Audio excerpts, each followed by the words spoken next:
Fala, quem está tranquilo? Eu sou o Guto Bene do Antivel Grêmio, endereço do blog. As informações do canal estão sempre nos cantos de cima do vídeo. Acabou o jogo agora, a estreia do Grêmio no Brasileirão. E o Grêmio mostrou que a nossa briga é para fazer 45 pontos. E para quem acompanha o canal há mais tempo, deve saber que eu não sou de me entregar.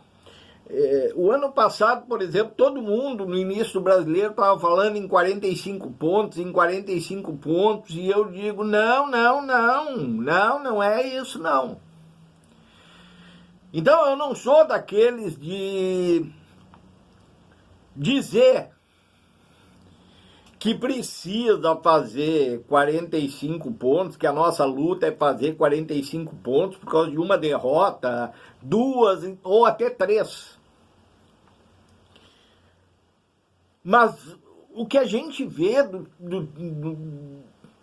não tem como chamar de time essa merda que o Bosta Lupe manda para campo.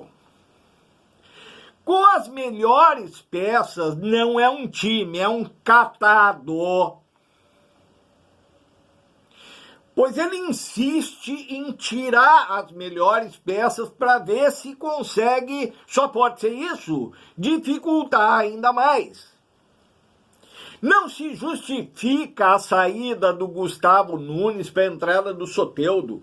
O Soteldo na ponta, sim.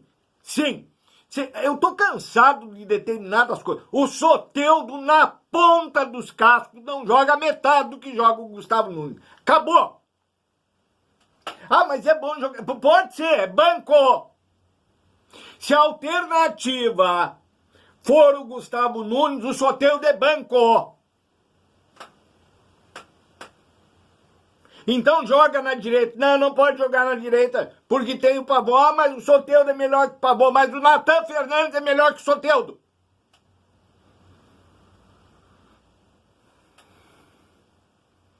Rodrigo Eli fede de ruim, fede, mas até quando nós vamos aguentar esse animal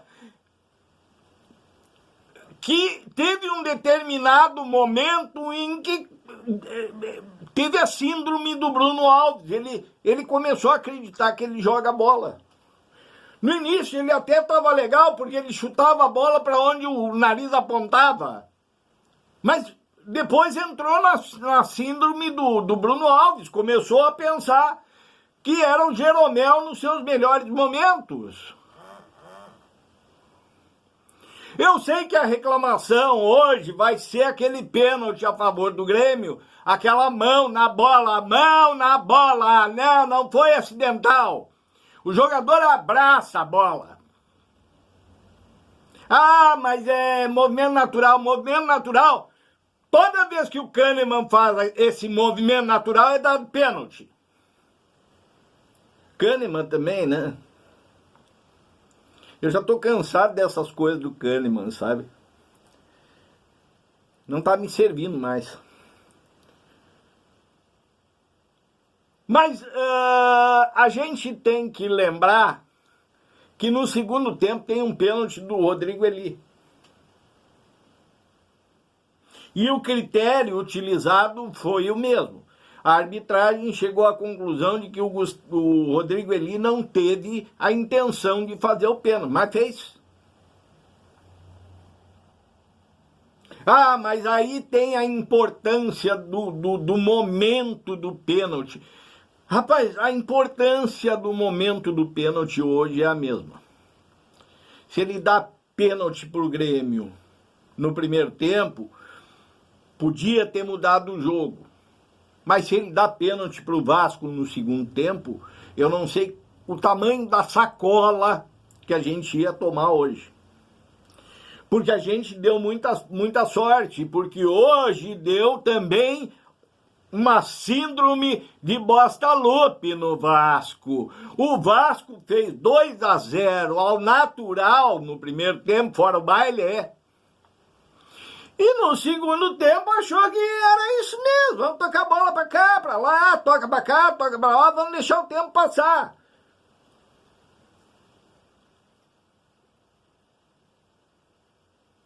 Mas um time que não venceu o Nova Iguaçu. Um time que não venceu o Nova Iguaçu. Acha que vai jogar com o Grêmio, mesmo comandado por esse indigente intelectual, e vai fazer o tempo passar, toca para cá, toca para lá, se complicar no segundo tempo. Aí no segundo tempo, a semana inteira eu falei sobre determinadas coisas, e hoje a gente vê de novo acontecer. Por exemplo, o que a gente reclama de 2023? Que nós deixamos de ganhar o Campeonato Brasileiro pela derrota para o Vasco, pela derrota para o Santos, pelo empate com o Goiás, pelo empate com o Fortaleza em casa, pela derrota para o Atlético Paranaense em casa, pela derrota para o Corinthians em casa, contra 10 homens. Aí a gente pega, começa o brasileiro perdendo para o Vasco, que é para o final do ano, se a gente estiver lutando por alguma coisa em cima ou embaixo, a gente começar a lembrar desses 3 pontos que atirou pela janela contra o Vasco, que fede, chora de ruim. É time para brigar, para não cair. Aí o que ele faz no segundo tempo? Ele mete os guris. Aí ele mete os guris. Por que ele não deixou o Soteldo até o fim do jogo? Por que não disse pro Soteldo no intervalo, olha, eu tô te dando a chance, vai lá e resolve? Não.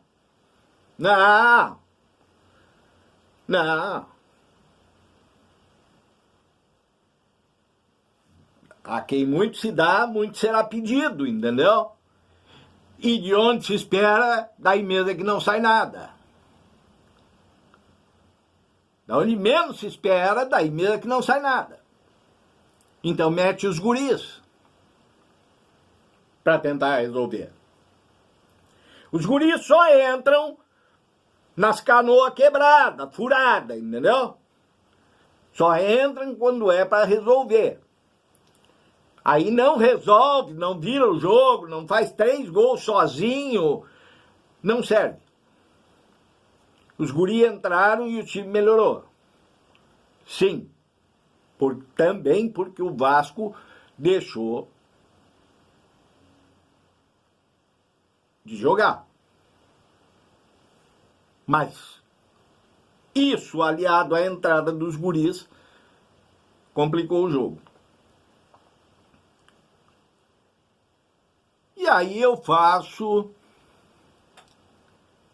um parêntese nesse negócio para melhor notícia do jogo. Gustavo Martins. O que esse guri jogou hoje?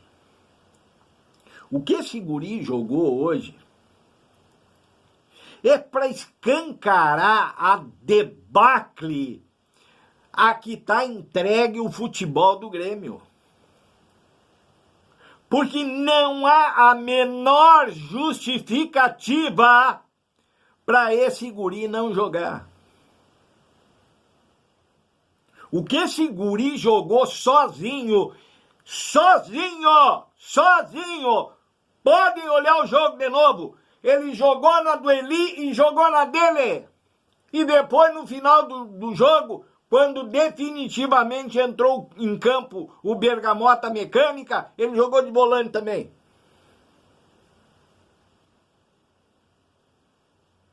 O que jogou esse guri deveria ser, não é, mas deveria ser motivo para que os sungaplanistas tivessem uma epifania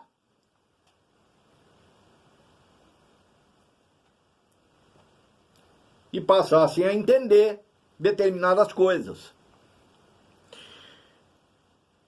E além disso, a gente ainda teve o motivo por que o guri não joga.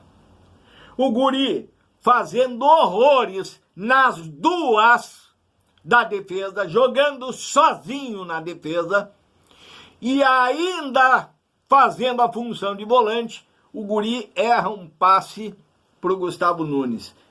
E o Bosta Lupe, que como profissional, como treineiro, além de tudo é mau caráter. Eu não estou falando de pessoa, eu já falei isso aqui. A pessoa eu não dou opinião. Eu tenho a opinião sobre o ser humano. Mas eu não falo sobre o ser humano. Eu falo sobre o técnico do Grêmio. E além de tudo é mau caráter. Não, ele não tem, ele é mau, ele não tem desvio, ele é mau caráter. Teve um ataque de pelanca daqueles dele, que ele não teve, por exemplo, com o JP Bagrão, que entrou no segundo tempo e fez porra nenhuma, como sempre. Aí teve um ataque de pelanca com o Gustavo Martins, e o Gustavo Martins não ficou quieto para ele. E o mau caráter, o treineiro, mau caráter profissional, que não se sustenta e não se garante, porque ele é malandro. Ele é malandro, ele sabe que é burro, ele sabe que é ignorante. Não pensem que ele não sabe, ele sabe que é burro e ele sabe que é ignorante. E aí, ele tem que usar a autoridade com o guri. Coisa que ele não faz com o JP Bagrão. Porque o JP Bagrão ganha 1.200.000 por mês. E a gente